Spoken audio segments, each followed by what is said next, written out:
Greetings, weary travellers, and welcome to my fire. I'm Lawrence Pembroke, keeper of tales and spark keeper of stories. Pull up a stool, warm your hands by these glowing embers. I've got a few stories that might just stir your soul. Let me know in the comments below, where are you listening from? A bustling city, a quiet village, or somewhere far beyond the horizon? Settle in and let's share some history by the firelight. A medieval winter wasn't just cold, it was deadly. Entire families could succumb to frostbite before dawn. Yet, against all odds, peasants found ways to outsmart nature. From animal-powered heating to hidden tricks in their homes, their survival depended on clever methods lost to time. Want to know their secrets? Imagine standing in the dead of winter, the bitter wind needling through every crack and seam in your clothing. There's no light switch to flick, no thermostat to adjust. The sun sets early, plunging the countryside into a freezing darkness that stretches for hours on end. For medieval peasants, this wasn't just one night of hardship, it was months of struggling to stay alive. Temperatures dropped far below freezing. Frost coated the inside of homes, and the air in your own breath felt like it could turn to ice. Survival meant enduring a deadly chill that seeped into every part of life. Picture a family huddled together in a one-room hut on the coldest night of the year. The walls, made of mud and straw, offer little protection as the icy wind snakes through. Imagine waking up each morning and finding frost covering the walls, and sometimes those sleeping closest to them. Without proper insulation, the temperature inside could hover only a few degrees warmer than outside, if not the same. Blankets of snow outside often brought a haunting silence, broken only by the howling of wind through the bare trees. Winters of the medieval period weren't always the same, but some were uniquely brutal. Historical accounts describe moments when the cold hit with such ferocity that even the land itself seemed hostile. The so-called Little Ice Age, which began in the late Middle Ages, saw temperatures plunge even further than usual. Rivers froze solid. Snowfall buried entire villages, and the growing season grew so short that food supplies were drastically limited. Some said the cold felt like an invisible thief, stealing lives during the darkest months. Now, think about what staying warm would mean in such a relentless environment. There were no heavy-duty parkas or waterproof boots, and wool coats, even if crudely made, were not within everyone's reach. Those fortunate enough to layer whatever they could find, tunics, cloaks, or animal hides, might gain some temporary relief. But no amount of bundling up could overcome the way cold air found its way to your skin, pressing in from all directions. Children, elderly, and the sick were always at the highest risk. A small infection combined with frostbite or exposure could quickly become fatal. Despite these dangers, peasants somehow managed to survive. They had no modern luxuries to fall back on, but they made do through sheer grit and resourcefulness. Historical records reveal that some peasants scraped by with unique methods to stay warm, methods that might seem strange to us now. Dirt and grime were left on both bodies and clothing throughout the winter, a practice as much about necessity as superstition. It wasn't just about avoiding illness brought on by bathing in bitterly cold water. The accumulated layers of grime and body oil actually acted as insulation. It may not have smelled pleasant, but when survival was at stake, no one cared. Think about their beds, or lack thereof. Most peasants didn't sleep on fluffed mattresses within cozy wooden frames. Instead, they used piles of straw, hay, or rushes, sometimes stuffed into a plain wooden frame. These makeshift mattresses absorbed both the dampness of the air and the heat of the family's bodies, holding on to warmth for at least part of the night. But they were temporary comforts. The material would quickly rot or attract bugs, adding to the list of struggles. As morning approached, the cold would often wake families up before the day actually began. Sometimes those waking moments came with a grim task, carefully checking on family members to ensure that everyone had made it through the night. It's hard to imagine the stamina required to face each day in such conditions. A fire would have been an absolute necessity, yet even that could become another source of strain. Firewood wasn't always easy to come by, especially for peasants who didn't have free access to nearby forests. In many regions, woodlands were controlled by local lords or the church, and cutting down a tree without permission could lead to harsh penalties. Gathering fallen branches or scavenging scraps from the frostbitten landscape wasn't always enough. And sometimes when a fire couldn't be lit or maintained, the night seemed endless. On the coldest evenings, people didn't just huddle next to a fire. They treated it like their best chance to make it to morning. Fire wasn't just for warmth, it was life itself. Could a house made of mud and straw really keep the cold at bay? At first glance, it seems impossible. Imagine stepping into a medieval peasant's home during the heart of winter. The walls look more fragile than firm, built with a lattice of interwoven sticks coated in a mix of mud, straw, and, surprisingly, animal dung. The technique, called wattle and daub, was simple. Cheap materials, easy to construct, but it was far from flawless. The walls might block the wind on a mild day, but on a freezing winter night, it would feel as though the chill had a key to the front door. These single-room homes were small, cramped, and dark. Privacy wasn't a concern when survival hinged on how much warmth could be trapped inside. The compact design of the living space, while far from luxurious, was intentional. Keeping the area small made it easier to concentrate heat, especially with limited resources. The walls, despite their imperfections, provided a vital shield from the elements. The daub, a blend of wet earth, straw, and dung, dried into a rough surface that helped seal in a little warmth. Even the dung wasn't just for binding, but acted as a natural insulator. It may have been crude and smelled unpleasant when fresh, but it could make the bitter cold outside just slightly less unbearable. Still, these walls had glaring weaknesses. Drafts were a constant menace. Medieval winters were unforgiving, with the wind finding every tiny gap in the uneven construction. Moss, rags, and extra straw were often stuffed into cracks to slow down the icy gusts that slipped in. Even then, the cold connected with the dampness of the walls, creating an invasive chill that clung to everything. Rooms had a perpetual dampness, especially when snow melted and seeped into the ground beneath homes. With floors made of compacted dirt, the cold didn't just creep through the walls, it surged up from below.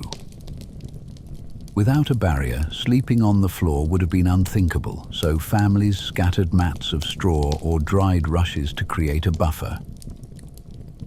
These layers helped, but they degraded quickly, often becoming homes for fleas or turning moldy after repeated exposure to moisture. Above their heads, the roof presented its own set of challenges.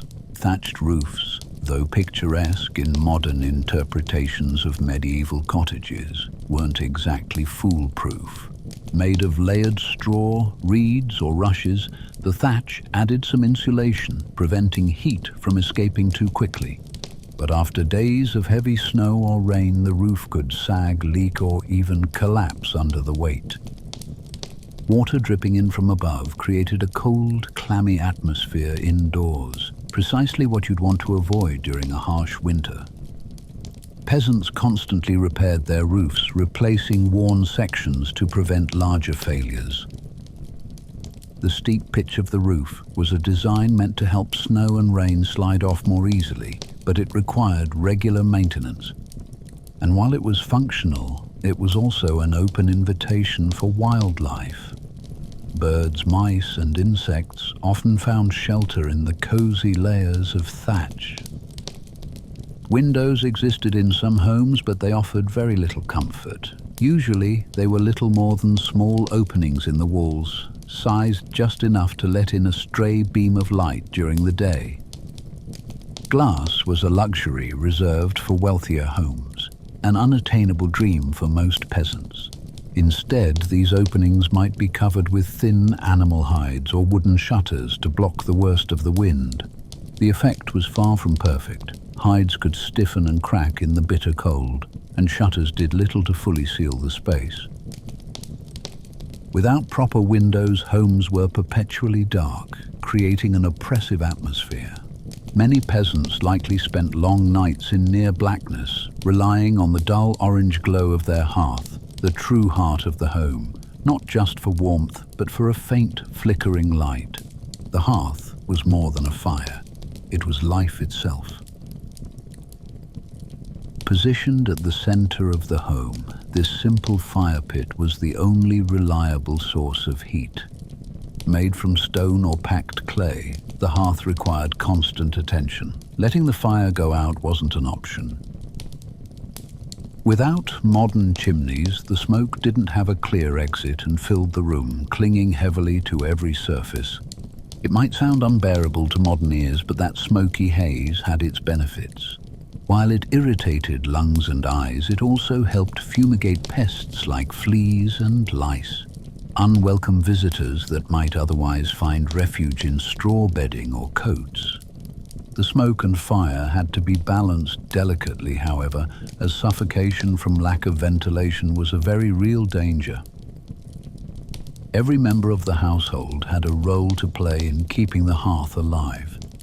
Firebanking, a practical survival technique, allowed families to store heat overnight. Before going to sleep, burning embers would be buried under a mound of ash. The ash insulated the glowing coals, keeping them alive until morning. Come dawn, it took just a bit of fuel to rekindle the fire. This process required care and precision. If done improperly, the embers wouldn't survive the night, leaving the family to struggle with building a new fire from scratch in the freezing dark. Though the hearth was vital, heat only stretched so far in these homes. Families solved this by making use of their most accessible resource, each other. Sleeping arrangements were communal. Parents, children, and sometimes even extended family members would share a single sleeping area, piling together for warmth. Skin-to-skin contact combined with thick blankets or layers of animal hides created a shared insulation. This wasn't a luxury or a display of affection, it was survival. Proximity to others made an actual difference in how much body heat could be retained during the night. As rudimentary as peasant homes were, their design incorporated clever strategies that worked well with the limited materials available. The layout of the home, though basic, emphasized practicality over comfort. Compactness reduced heat loss. The centrality of the hearth ensured that warmth reached as much of the living space as possible, however unevenly. Even the materials used, simple as they were, reflected an understanding of how to create the most protection with the least expense. Wattle and daub, for all its shortcomings, was cheap, available, and easily repaired. Any damage could be patched up with more mud and straw, ensuring that no gaps stayed open for too long. Of course, these solutions weren't flawless. The homes couldn't entirely escape the demands of winter. Damp conditions increased the risk of sickness, and no amount of patching could fully block the most determined winds. But what's remarkable is how much these structures, with all their flaws, still managed to protect their occupants. At their best, they were just enough to keep families alive through the most unforgiving months. A fire wasn't just the heart of a medieval home, it was its lifeline.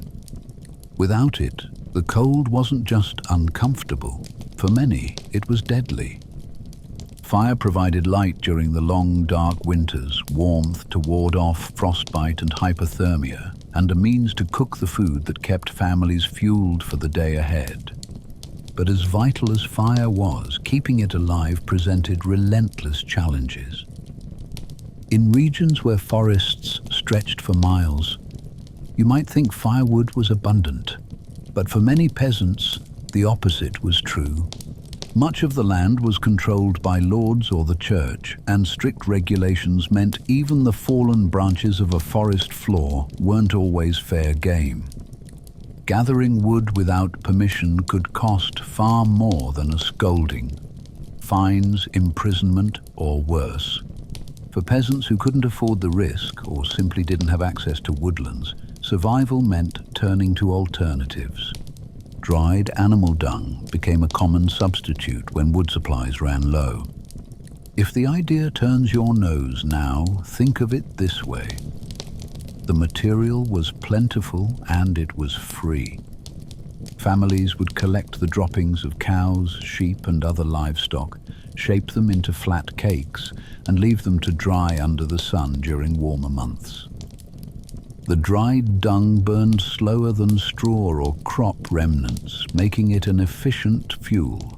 Of course, burning it came with its drawbacks. The smoke carried a pungent odor that filled the home.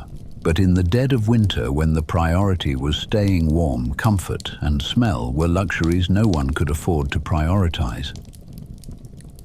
Another source of fuel was peat, a dense, spongy material found in bogs and marshlands. Peat wasn't readily available everywhere, but in regions rich in wetlands, it was a highly prized resource. Extracting peat was no easy task. Farmers would head out with special axes, cutting blocks from the ground. Each block had to be carefully dried before it could be burned, a process that could take weeks. Despite the effort, peat produced a steady, hot flame, lasting longer than straw or dung. However, peat was heavy and difficult to transport, which meant supplies were often limited to what families could gather themselves. For those who braved the marshes to collect it, a wrong step could mean plunging waist-deep into icy water. In farming regions, peasants also turned to crop remnants, stalks of wheat, oat husks, and leftover straw from the harvest. These materials didn't burn long, but they were often readily available. After all, every family had access to their field's byproducts. Storing enough, though, was a constant balancing act. Save too much straw for fuel, and you had less to use for bedding or feeding livestock. Use too little, and keeping the fire alive during a harsh winter could become impossible. Someone in the family, often the children, was tasked with staying near the fire to make sure it never ran out of fuel. If it did, starting over was laborious and on the coldest nights potentially fatal. The act of collecting and preparing these alternative fuels often consumed as much energy as the fire they sustained. Dung had to be gathered regularly, shaped and dried. Peat, once extracted, required weeks of air drying before it was usable. Even straw, the most easily accessible material for many, posed challenges when it came to storage. Dampness could ruin entire piles and turn potential fuel into a moldy mess. Keeping these supplies dry was an ongoing struggle, especially in homes where leaks in thatched roofs were common during heavy rains or snowmelt. The labor behind these fuel sources was constant, often falling beyond the daily grind of plowing fields, caring for livestock, and preparing food. Peasants never burned anything they didn't have to. They conserved fuel by carefully controlling the size of their fires. Open flames were rarely roaring infernos like in modern fireplaces. Instead, they were often small, just large enough to heat a pot or provide a faint glow of warmth. Even the embers were used wisely. At night, fires weren't allowed to burn out completely. Instead, the glowing coals were carefully banked under ash, preserving their heat. By morning, these embers could be reignited with just a bit of fresh fuel. Letting the fire die entirely was a risk no family could afford to take. Despite their best efforts, there were plenty of times when even the most resourceful peasants simply couldn't keep a steady fire burning. Perhaps their stored supplies had run out early or become unusable. Maybe the winter had been harsher than expected, stretching their reserves dangerously thin. In these moments, staying warm became a desperate challenge. Peasants layered everything they owned, cloaks, blankets, even sacks stitched together to make crude coverings. Families huddled in tight groups to pool their body heat, sharing sleeping spaces even more than usual. Animals, too, often became sources of warmth. Goats or sheep brought indoors to share their limited heat. It was practical, if not ideal. The animals' body heat added a few degrees of warmth to the cramped homes, but it also brought dirt, smells, and the constant need to clean up after them. Still, on the coldest nights, a few extra degrees could make all the difference. But no matter how inventive peasants became, the reality of these winters was harsh. Firewood, or the lack of it, highlighted not just the struggle to survive, but also the inequalities of medieval life. Those who owned land, including lords and the church, controlled access to forests and, by extension, firewood. Any resources gathered from communal lands were tightly regulated, making it nearly impossible for peasants to forage freely. Stealing wood or overstepping boundaries wasn't just a crime. It was a gamble with devastating consequences. Families faced fines they couldn't pay, punishments that could leave them without crucial tools, and crippling losses that rippled through their already fragile existence. Even with their creativity and determination, some alternatives weren't as effective as they seemed. Dried dung, for instance, burned unevenly and gave off smoke that clung to walls, clothing, and lungs. Peat, while a better source of heat, was labor-intensive to gather, and regions without bogs couldn't access it at all. Straw and husks burned out so quickly that by themselves they were never enough to sustain a fire for long. There was no perfect solution, only endless calculations about how to make the most out of whatever was available. Every decision about fire, what to burn, how much to use, when to add fuel, was crucial. Get it wrong and the fire went out. And when the fire went out, the cold began to settle in fast. It wasn't just fire itself that mattered, but the light it gave off. Long hours of darkness dominated medieval winters, often stretching from late afternoon until well past dawn. Candles were costly luxuries, so the hearth often provided the only source of light. Its fire wasn't wasted solely on warmth, but also used to illuminate evening tasks. A poorly tended fire didn't only mean cold, it meant hours spent in near-total darkness, making simple chores even harder to complete. Through it all, the fire represented more than just heat or light.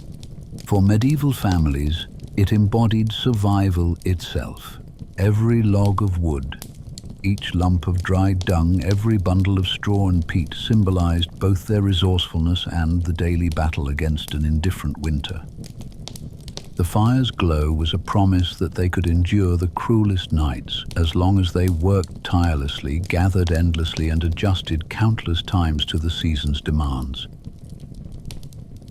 Layering was more than just a clever trick for medieval peasants. It was survival, thread by thread. With no heating beyond an often feeble hearth and houses that struggled to keep out drafts, what they wore became their armor against the cold. But dressing for winter wasn't as simple as piling on thick, fluffy garments. Their clothing reflected the harsh reality of life in medieval Europe, of limited resources, tough materials, and the daily fight to keep warm in unforgiving conditions. It all began with the basics: wool and linen. These two fabrics formed the foundation of most peasant wardrobes, but neither was guaranteed. Wool was essential because of its natural insulating properties. Even when damp, it could retain heat better than other materials. Most peasants wore woolen tunics, sometimes with additional layers underneath, like a linen undertunic. Linen, though less effective at insulating, was lighter, allowing it to be layered without adding too much bulk. The idea wasn't just to add more fabric. The layers helped trap pockets of air, which worked as insulation. It wasn't perfect, but it slowed the cold creeping into their bodies. But wool was far from luxurious in its rawest form. Most of it was scratchy and rough, especially for peasants who didn't have the means to afford finer, softer weaves. Clothes were often ill-fitting too, lumpy laundry bags more like. Thick cloaks, often made of wool or, if fortunate, layered sheepskin, were draped over shoulders, serving as a much-needed outer layer. These cloaks, though heavy and stiff, added desperately needed insulation, especially when working outside. Peasants used animal hides for extra protection, but only when available. A sheepskin cloak or lining might have seemed like a luxury to some, but for those lucky enough to own one, it offered unmatched warmth. The hides were sometimes left with their raw edges intact, giving clothing a patched, primitive look. Wearing animal skins had its own challenges. They were heavy, they didn't breathe well, and they weren't easy to clean. Worse yet, they retained the smells of sweat, the fire smoke that permeated every home, and the farm animals that peasants worked with daily. Yet when it was a choice between layering on smelly hides or risking frostbite, the decision was obvious. Accessories like hats, gloves, and scarves might seem trivial today, but to a medieval peasant, they could mean the difference between warmth and frostbite. A simple woolen cap was often one of the first items put on, and the last to be removed, even indoors. Extremities, fingers, toes, and ears were especially vulnerable, and gloves, though crudely made, were vital. These gloves weren't exactly fashion pieces, stitched together from fabric scraps or rough leather, looking more like shriveled puppet costumes. Similarly, scarves, sometimes just lengths of cloth or leftover fabric, were wrapped around faces, acting as shields against harsh winds. As tough as it was to keep adults warm, children faced an even harder struggle. They were particularly vulnerable to the cold, and their smaller bodies made heat retention even harder. Parents bundled children in as many layers as possible, cocooning them into tight rolls of fabric. Overstuffed turnips they must have looked. While it may have seemed comical, this swaddling helped trap their body heat and gave them a better shot at surviving the chill. Infants were often kept closest to the fire or tucked into shared bedding piles to stay warm. Sleep only brought further challenges.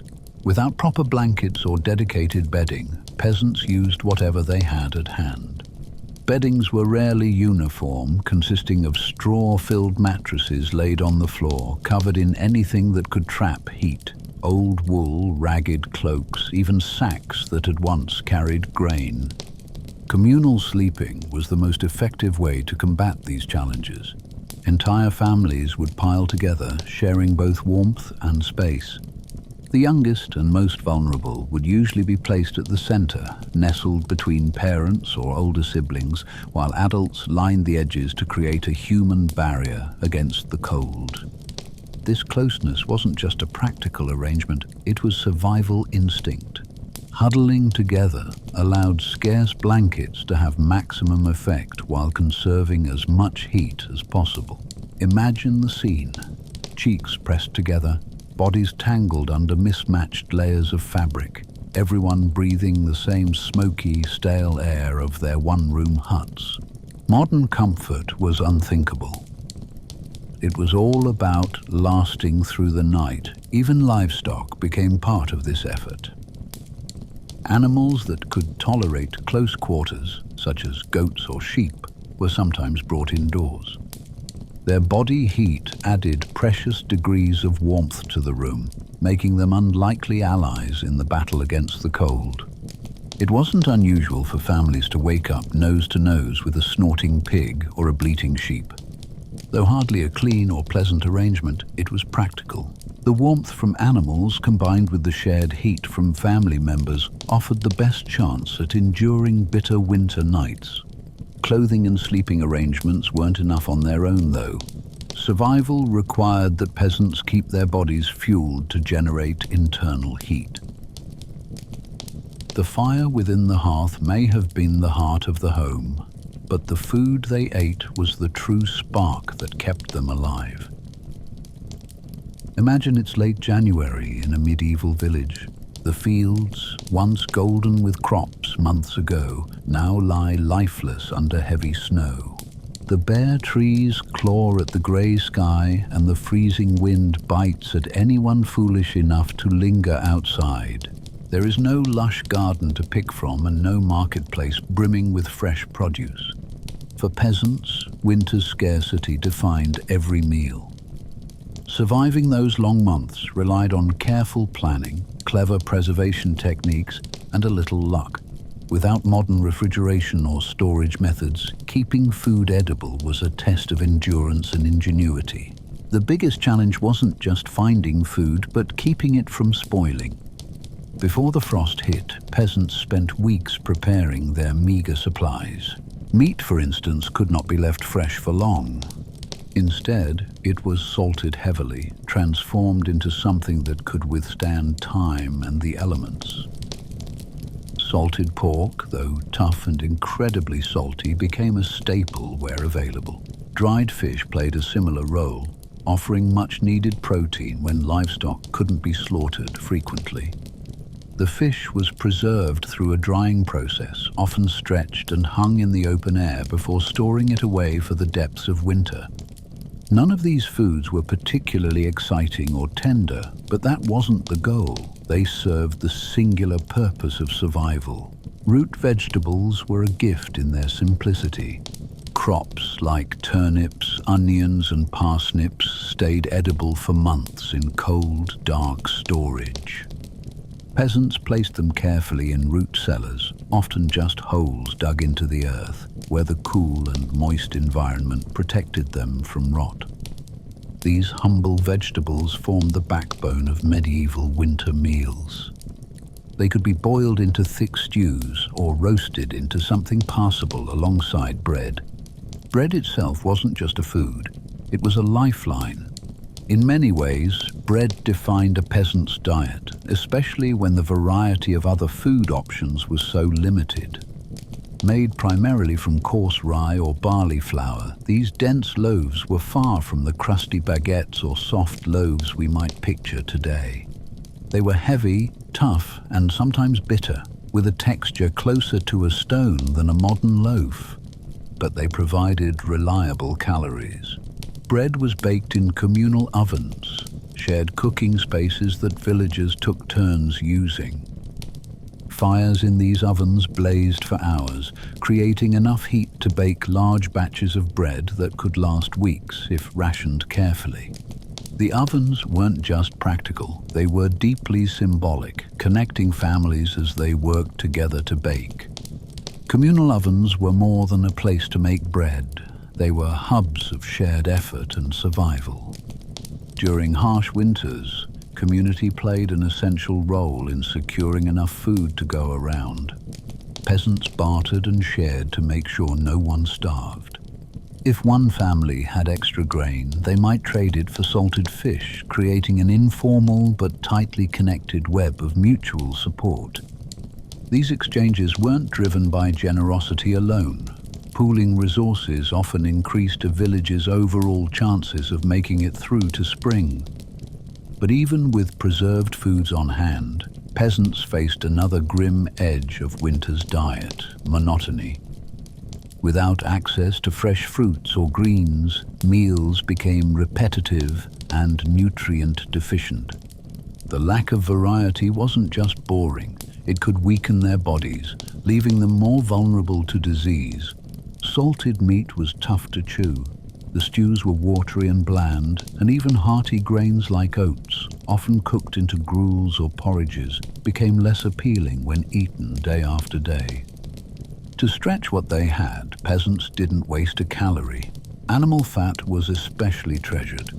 It was rendered down and used for both cooking and spreading atop bread, creating a calorie-dense layer of warmth inside the body on cold nights. Meals were deliberate, hearty, heavy, and eaten late in the day to sustain the body throughout the freezing hours of darkness. A typical winter dinner might involve steeping slices of rye bread into a thick broth, letting the loaf soak up scraps of flavor from a stew. These soups and stews were designed to maximize every ingredient, often stretching a single piece of salted pork across days or even weeks of meals. If a family was especially lucky, their stew might include an egg or a bit of leftover cheese crumbled on top.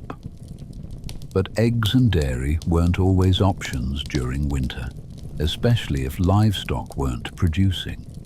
Speaking of livestock, keeping animals alive was as important as keeping food on the table. Much of the meat and dairy consumed during the rest of the year came from those animals, and losing even a single cow to winter starvation could ruin a family's prospects for the spring. Preserving food wasn't just about storing for humans. It also meant rationing hay and grain meticulously, ensuring there was just enough for the animals to eat through winter's grip. A starving animal posed another risk. It might become diseased, and that sickness could spread quickly in overcrowded barns. These risks were managed carefully, and the effort to ensure both family and livestock survived was a continuous juggling act. Another struggle during winter was protecting these precious resources from theft or pests. Grain was stored in small granaries, kept as dry as possible to guard against rot. But there was no guaranteed way to protect against rats or insects, which posed constant threats to these food stores. Rats weren't just nuisances. They could devour an alarming amount of grain in a short span of time.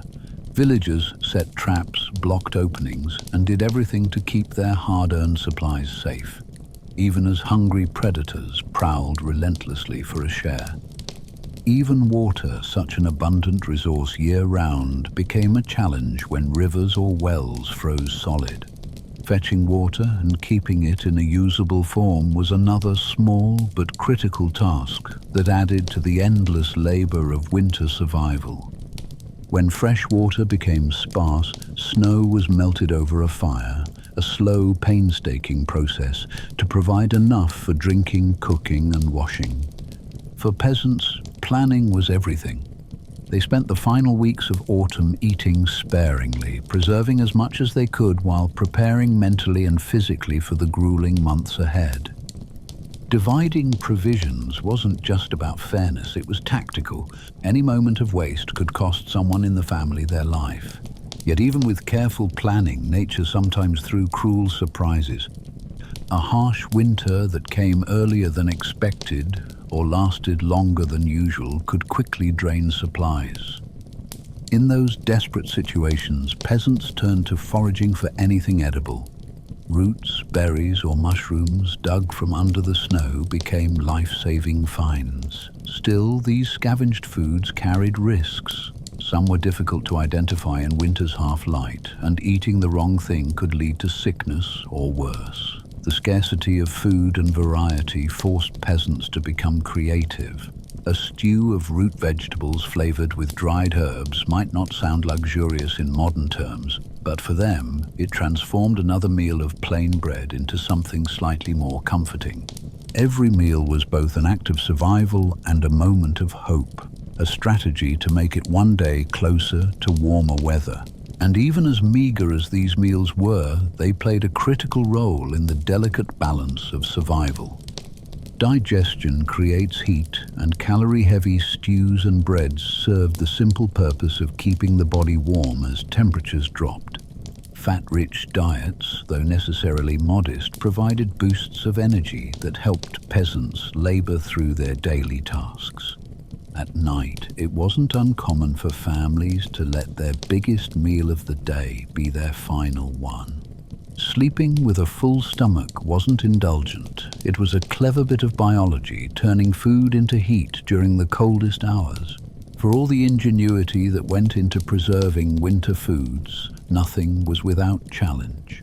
The constant presence of hunger and the looming threat of starvation made each meal a fragile victory.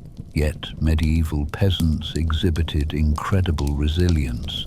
Their methods, from salting pork to perfecting the art of shared bread making, relied as much on community as survival instinct.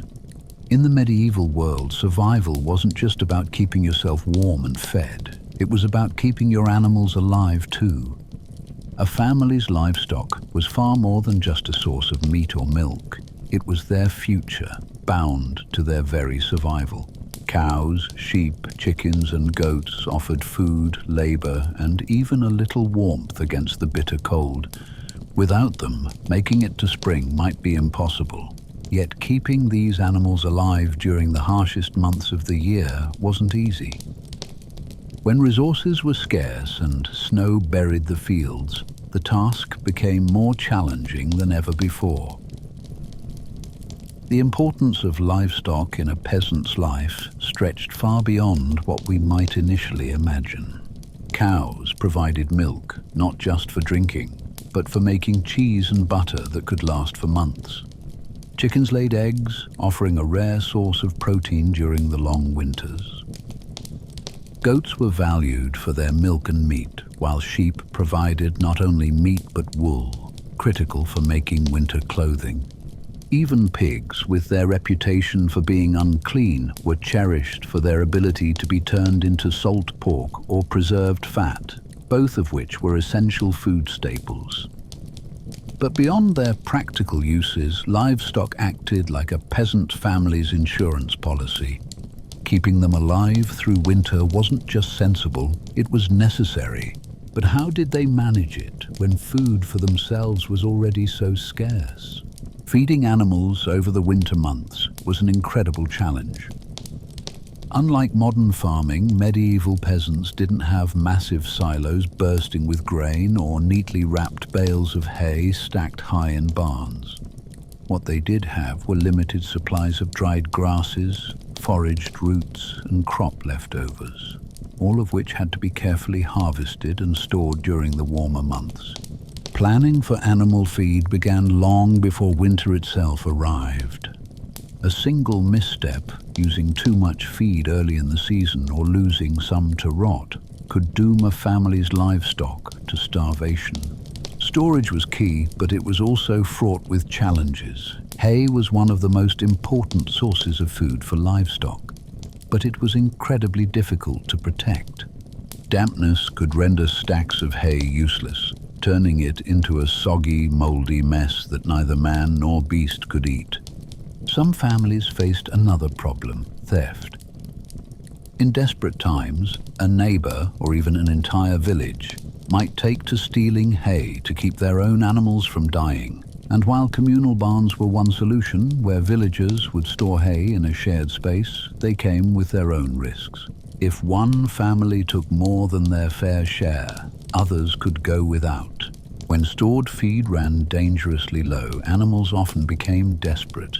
The sight of livestock scrounging at the base of bare hedges or eating whatever scraps of straw they could find wasn't uncommon. It painted a grim picture of the winter hunger they endured alongside their owners. Peasants themselves, though suffering, would often prioritize feeding their animals, knowing how vital they were. If livestock died, they lost not only a source of food but also income and future stability. For many families, part of their winter strategy involved bringing their animals inside. This wasn't just about convenience. It was about necessity. The interior of a typical peasant home was already cramped, but during the winter months, it became even more crowded. Chickens clucked softly from their nests in corners while goats and pigs settled down along the walls. Cows, large but docile, were often positioned closest to the hearth, sharing what little warmth the fire could produce. On the coldest nights, having animals inside wasn't a burden, it was a blessing. Their body heat added an extra layer of warmth to the room, and perhaps just as importantly, they were safer from predators or theft. Of course, this arrangement wasn't without its drawbacks. The smells trapped inside the walls of these already poorly ventilated homes were legendary. But peasants learned to cope. The thought of frozen livestock come morning was far worse than putting up with the stench. Daily life in such close quarters with animals was chaotic and noisy, with pigs snorting, goats bleating, and chickens scratching around. Nonetheless, the chaos brought a semblance of security. 2 birds, 1 stinky stone. Not only did animals add warmth, but sharing a wall with them also made it much harder for thieves to walk away with livestock under the cover of night. Diseases were another constant concern, amplified by these tight living arrangements. Weakened from limited feed and confined in enclosed spaces, livestock were especially vulnerable to illness. An outbreak of sickness among the animals could be a death sentence for both them and the families who depended on them. For those using shared barns or keeping their animals in communal shelters, the risks increased. One sick cow might infect the others, setting off a chain reaction that could devastate an entire community's livestock supply.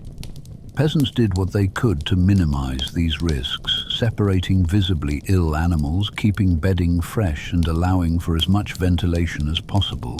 But there was only so much they could control. Still, some villages used communal systems to their advantage. Shared barns weren't just about convenience, they fostered cooperation. On harsh nights, peasants would bring livestock in together, pooling labor and resources to carry the weight of winter survival. It wasn't ideal, but it worked. These old barns became makeshift fortresses against the cold. Villagers also leaned on one another to get through especially desperate situations. If one family's stores of hay ran out, neighbors might pitch in where they could, knowing that helping one another increased the chances of village-wide survival. Religion also played a subtle yet important role in these struggles. When resources ran low, it wasn't uncommon for peasants to turn to their faith and the church. Scenes of families kneeling in prayer, asking for divine intervention to protect their crops or livestock, were common in times of need. People often brought their animals to be blessed during special church ceremonies, believing that divine favor could help protect them against disease or starvation. Whether these blessings worked in any tangible way was secondary to the hope they provided. Sometimes just the belief that help might come, whether from God or the community, was enough to inspire resilience. Yet, despite their best efforts, not every animal would make it through the winter. A sheep or cow lost to starvation might force a family into difficult decisions. Livestock wasn't just a source of sustenance, it was an investment. Killing an animal meant losing future wool, milk, or income, so it was a decision made only out of desperation. The carcass, though, wouldn't go to waste. Hides would be tanned, hooves salvaged, bones repurposed, and every edible ounce of meat divided as carefully as possible. Even the smallest part could add a bit more fuel to the fragile effort to reach spring. The harsh truth of surviving winter is that there were no guarantees. Each day revolved around balancing needs, keeping people fed, animals alive, and the shared fire burning. And yet somehow they endured, leaning on their unmistakable ingenuity to get by. Through every painful compromise, from sharing space with livestock to meticulously preserving hay, medieval peasants demonstrated a kind of resilience we rarely consider today. In medieval winters, peasants lived at the mercy of forces far beyond the weather. The biting cold was harsh, but it wasn't the only weight pressing down on their lives. Survival wasn't just up to their own hard work or resourcefulness. It was shaped by 2 powerful pillars of medieval society, the church and the feudal lords. These institutions weren't passive bystanders. They could be lifelines offering critical support or relentless forces of exploitation, often at the same time. Let's start with the church, which occupied both a physical and spiritual center in every village. Winters, with their long, dark nights and life-threatening conditions, deepened the peasants' reliance on faith. The church wasn't just about salvation for the soul, at least not during these grim months. It was also a source of practical help, sometimes bridging the painful gap between survival and starvation. When times grew desperate, the church often engaged in almsgiving, distributing food or basic necessities to those who needed them most.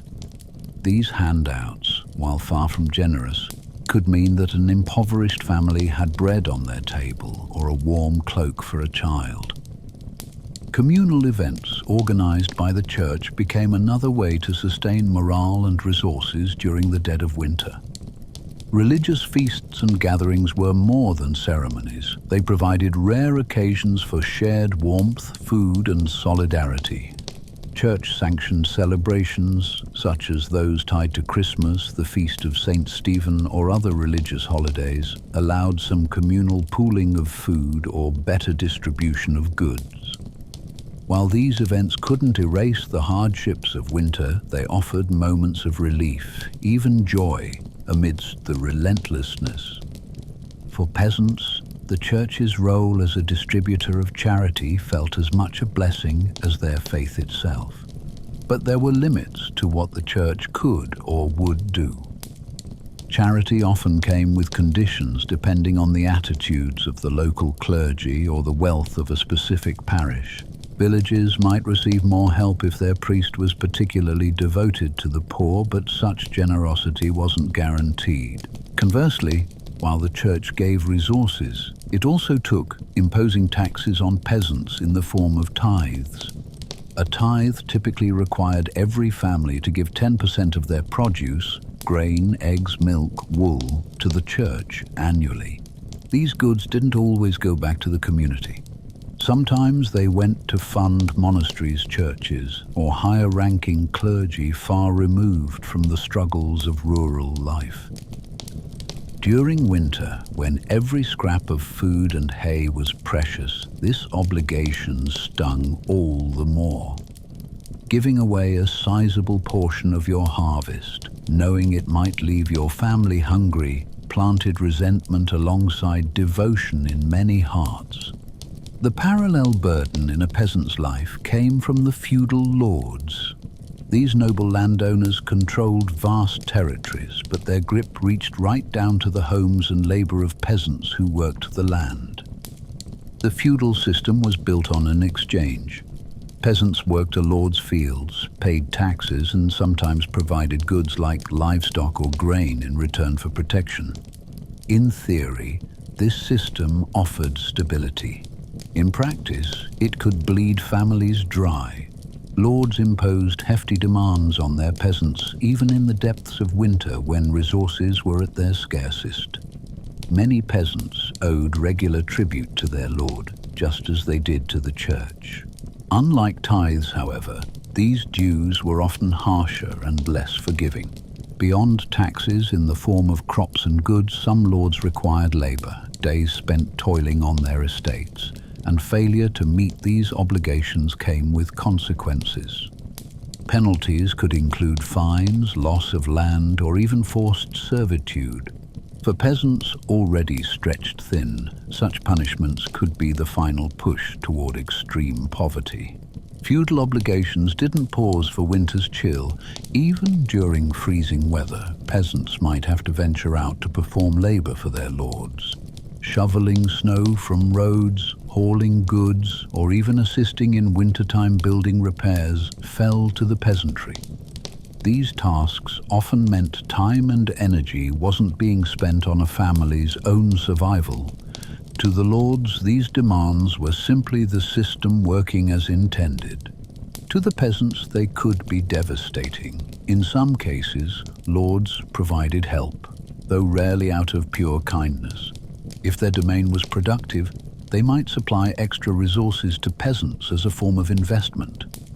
After all, the death of too many families over a harsh winter would affect the lords' wealth and food supply as much as their tenants. Some lords would issue emergency grain rations from their stores or reduce labor obligations temporarily. However, this assistance was anything but guaranteed. Many lords saw their peasants as little more than tools for generating wealth, and their help ended the moment they needed to protect their own luxuries. The day-to-day effects of these relationships went far beyond individual families. They shaped entire villages. Power flowed from the top down, with laws and obligations designed to ensure the church and lords flourished even during the leanest years. Yet the peasants who supported this system rarely had the chance to question it. Dependency wasn't just a practical necessity, it was ingrained in the very fabric of their lives. The church and lords loomed over everything, controlling not just food and shelter, but also access to basic survival. It's worth noting the tension this dynamic created. While peasants needed what little the church and their lords offered, they also resented what was taken. Taxes and tithes didn't feel like fair exchanges when winters pushed whole families into starvation.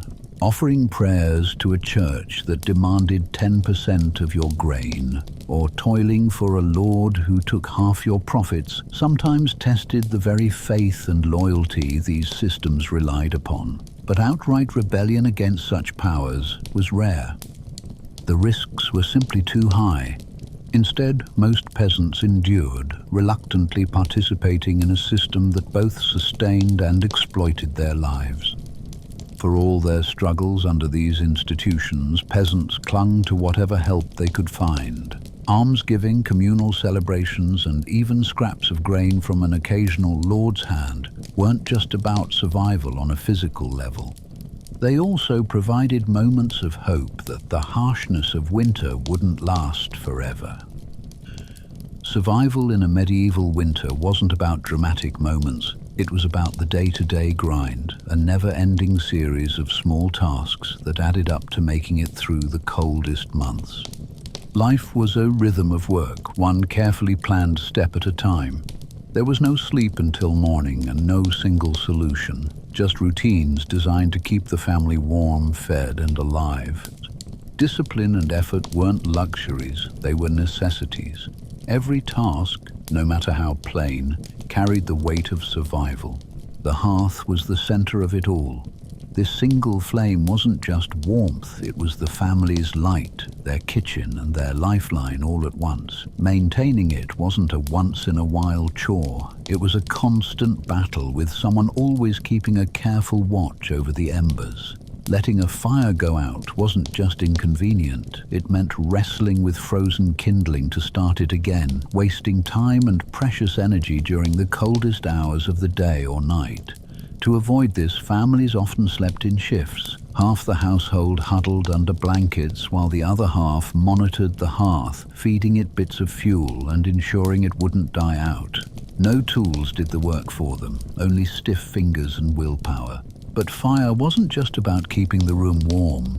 The day often revolved around preparing a hot meal for the evening because food wasn't just sustenance, it was heat for the body. Peasants understood this on a practical level long before science laid it out. Hearty stews were simmered carefully, their thin broths thickened with root vegetables, grains, or the occasional chunk of salted meat if the household was fortunate. By nightfall, meals became even more strategic. A hearty dinner, eaten just before bed, wasn't driven by luxury, it was survival science. Filling the stomach with calories gave the body something to burn, ensuring a warmer night's sleep. Family cooperation wasn't just helpful, it was how things got done.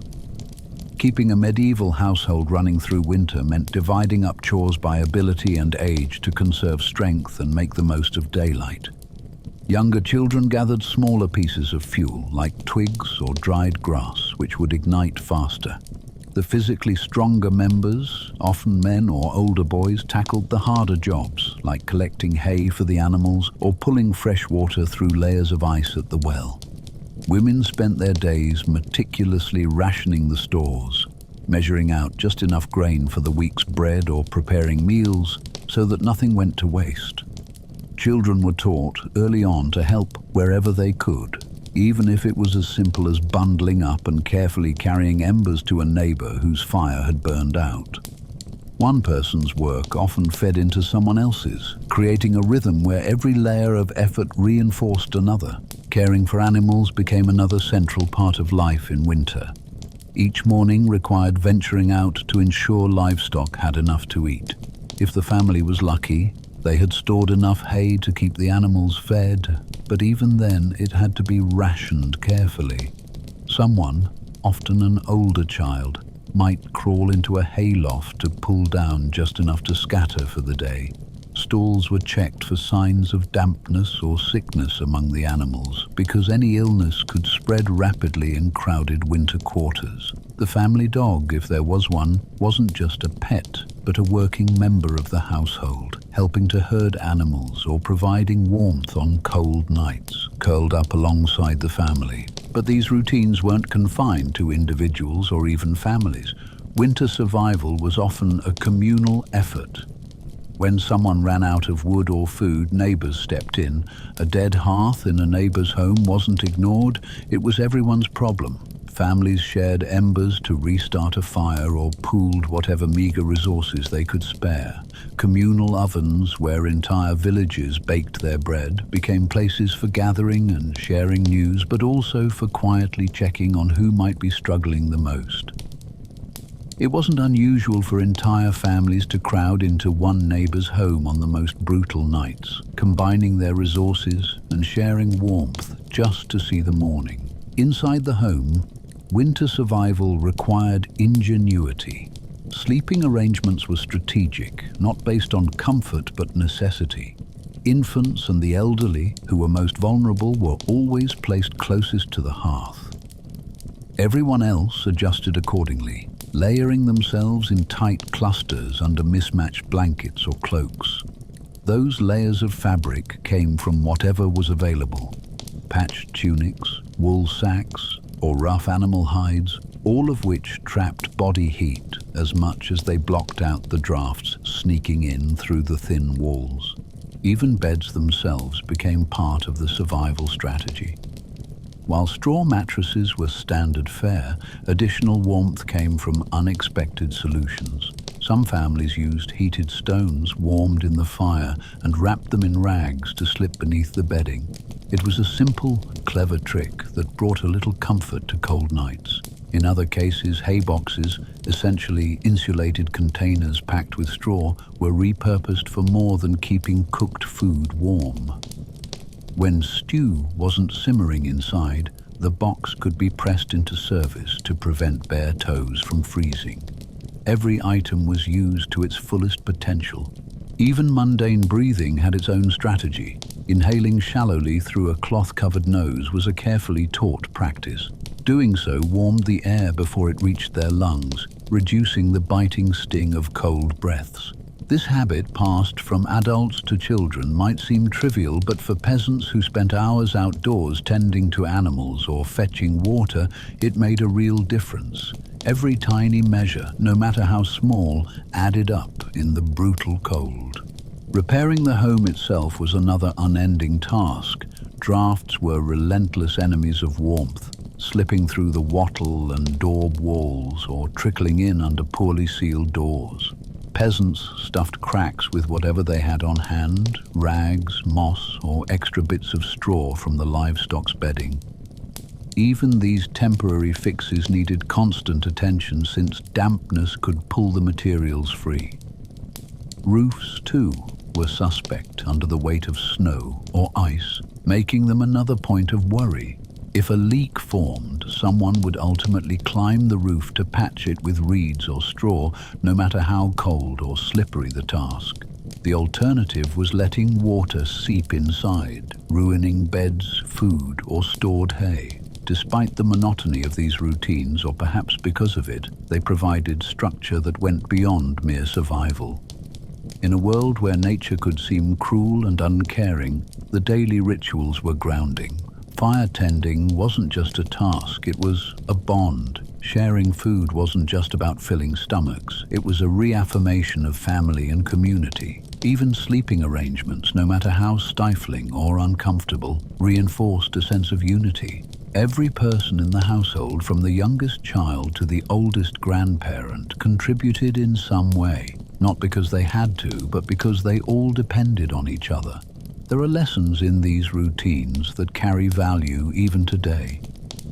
While modern life has distanced itself from these struggles, the sense of resourcefulness and connection is something hard to replicate. The medieval peasant's life wasn't one of convenience, but it was one of efficiency. Nothing was wasted. Every task was deliberate. Time itself seemed to revolve around the careful balance between preparation and action, a timeless reflection of the resilience built into humanity's struggle to survive. Even as snow covered their fields and frost crept into their homes, there remained a kind of stubborn hope within the routine.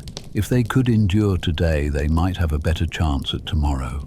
Survival wasn't glamorous, but it was profound. The rhythms of daily life, the shared fire, the simple meals, the clever tricks to fend off the cold, weren't just acts of survival. They were tiny acts of defiance against a winter that demanded to take everything. And somehow through these rhythms, peasants endured season after season, generation after generation. What's fascinating is how deeply these habits of survival reflected the resilience of medieval communities. They didn't rely on technology or limitless resources. They depended on each other, plus a kind of ingenuity born from necessity. It's humbling to imagine families gathering around smoky fires, children worn down from cold but still carrying embers to a struggling neighbor, and the nightly routine of warm stones tucked beneath makeshift mattresses, all part of an unyielding effort to press on. Spring must have seemed like an eternity away, but it wasn't just the thought of melting snow or fresh pasture grass that kept them pushing through. More than the change of season, it was the belief that survival, no matter how hard-earned, was possible. These daily rituals didn't just keep peasants alive, they gave them structure, purpose, and even hope in the face of what seemed unendurable. The lives of medieval peasants may feel distant, yet their struggles shape the world we know today. Their blood, sweat, and ingenuity are stitched invisibly into the lives we live now. From smoky hearths to community ovens, every solution reflected their refusal to give in to impossible odds. They didn't collapse in despair, they adapted, showing us the relentless power of creativity even in the harshest conditions. As we sit in insulated homes and under soft blankets, it's worth remembering those comforts are the echoes of countless winters past. What might our own lives reveal in centuries yet to come?